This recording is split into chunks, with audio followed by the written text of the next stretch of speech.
Now, my job right now is to introduce the commencement speaker. I have to relate to you that I've often been asked by NOU's graduate students and even faculty, you know, Jim Schott is the most self-confident man I have ever met in my entire life. Why is Jim Schott so self-confident?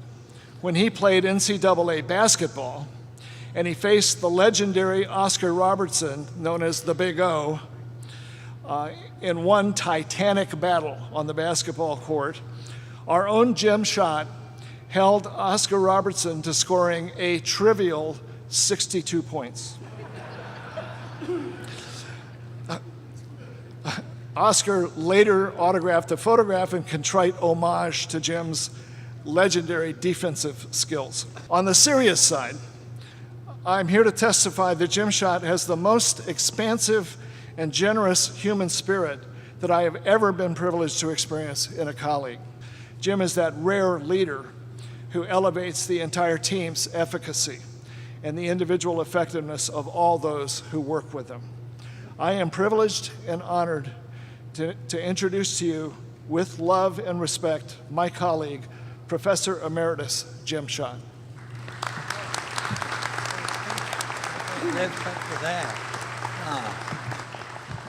That was more than I can deserve, but I'd sure like a copy of it for my eulogy.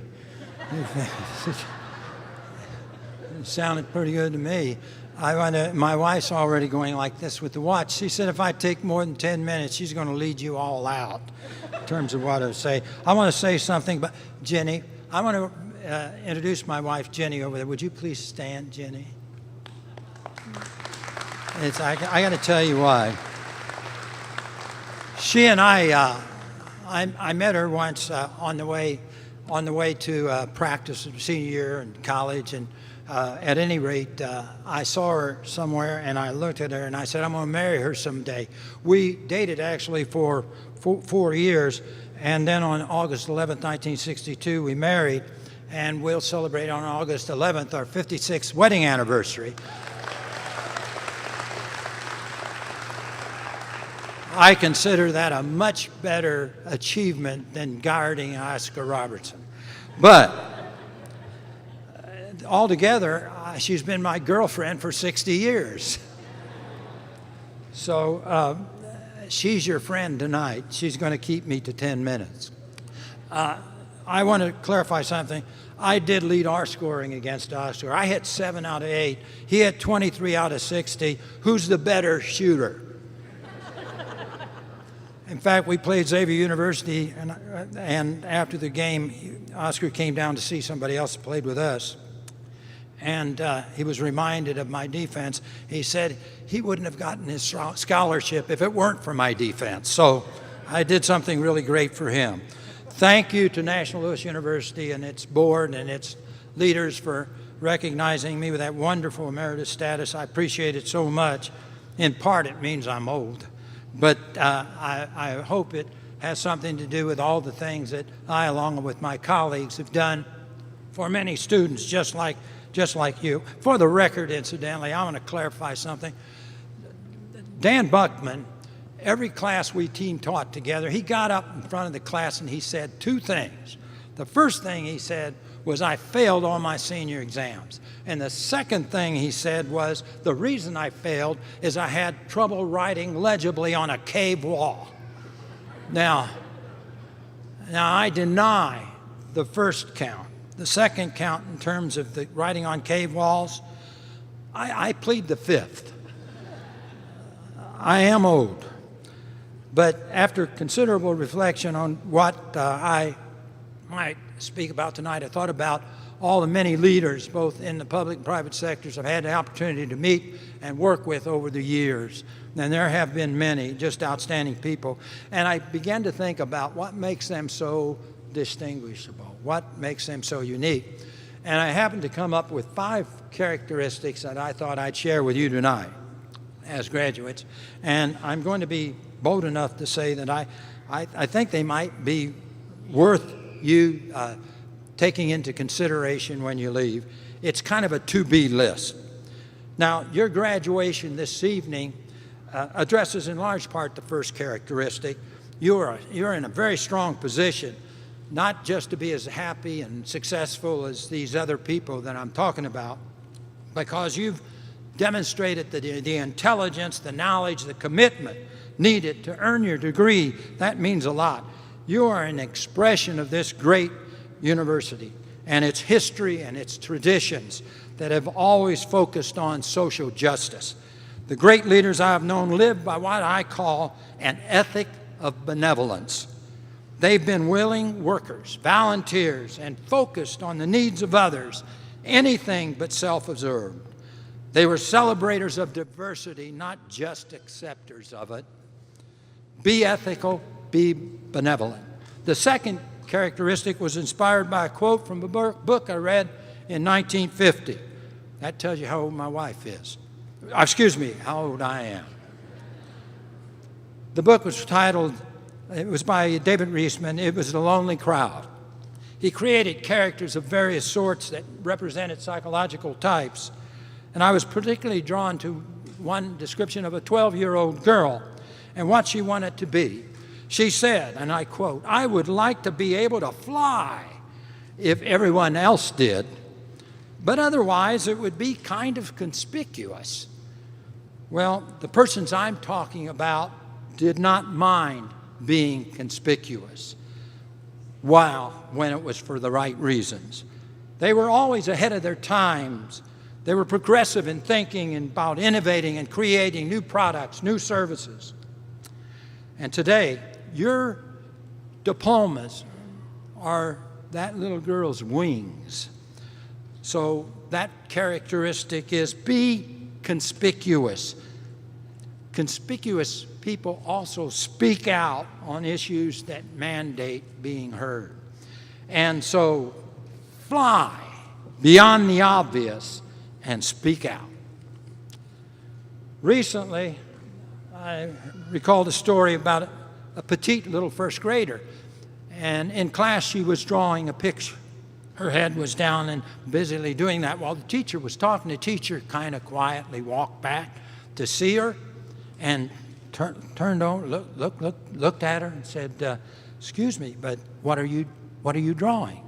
And that little girl looked up and said, "I'm drawing the face of God." Well, the teacher asked, "How can you draw someone you've never seen or that no one else has ever seen?" "Well, if you give me a second, I'll show him." And so that leads to the third characteristic. You don't have to see things for them to be real. Persons I'm talking about they were driven by ideas others couldn't see with their mind's eyes. The high achievers not only saw them, but they also reflected on responsibilities and literally gave ideas life. Be insightful. See and do what others can't. The fourth characteristic possessed is a clear sense of purpose. A purpose can be defined as a person's reason for living or an organization's reason for being.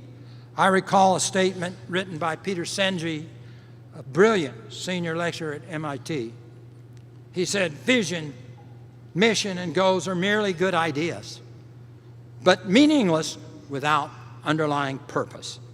It's the why behind anything that you do. It's often tacit, sometimes dormant, but it's there. Successful persons I knew focused and refocused on purpose. I have told my students this story, they're going to hear it again. The most successful funeral director and owner in the Midwest, if not the nation, worked with his staff for 2 years in coming up with his business's purpose. And he attended a national conference of these funeral directors and owners. And one of the 3 topics was, what is your purpose? There were 3 groups addressing that. One group met and said, the purpose of our business is to make money. They had considerable arguments over that, but they ended up with that. The second said, it's to provide excellent services. Money is a secondary thing. While the most successful funeral owner and director in the country said, my company rejected both of those purposes. and adopted a singular one. It's not about making money. It's not about providing excellent services. It's to facilitate grieving. You see, to make money leads to cutting corners. To provide excellent services leads to keep doing the same things you've always done the same way. But to facilitate grieving focuses on the people going through one of the most difficult times in their lives, and you give them different meaning. You help them work it through. I have to tell you, I've given some thought to my purposes. As superintendent of schools, I had a simple educational personal purpose, and it's this: to teach children and youth to learn to learn. You know, if that were anybody's purpose today, we wouldn't be testing kids working on it 90 out of 180 days. Because that has nothing to do with teaching them to learn to learn. Well, be consciously purposeful and act like you mean it. Finally, the fifth characteristic of the people I'm referencing they all had an unquenchable thirst for knowledge in all phases of their lives, not just their career. I will be 79 in 4 days, but I must confess to you, I still don't know what I want to do when I grow up. And Peter Pan is my idol. So meanwhile, I'm writing a book. And I'll end by reading a brief statement in it, but the background is I was on a family trip, Jenny and I and several of our family members, in North Carolina, and we were kind of lost, or thought we were lost on a dark, winding, wooded road. And we had to find some place. We saw this light on the eave of a building, and we saw it. We went to it. I went up to the porch. We made a call, and wouldn't you know it, the cabin that we were looking for was right across the bridge 100 feet away. We were practically on top of it. Well, I use that as kind of a metaphor for learning. And it seems, I'm going to read that to you, if you don't mind. It seems no matter where I've been on my life's journey, there are few cabins just across a bridge where I can rest from learning, since what to know keeps growing like a forest undergrowth. The woods of understanding can be dark and winding. Albert Schweitzer once said, as we acquire knowledge, things do not become more comprehensible, but more mysterious. Schweitzer's truth has driven me to become a lifelong learner. It seems the more I learn, the greater the revelation of what I don't know. Discovery has led to discovery ad infinitum. I learn one must be humble enough to seek information and directions, to find a way through the wooded, winding, dark roads of ignorance. Learning never stopped for these successful people I talked to you about, that I have known, that I've tried to model after. So learning doesn't end for any of you today, but it's a great place to be on the road to learning forever. God bless you. Thank you very much. Congratulations.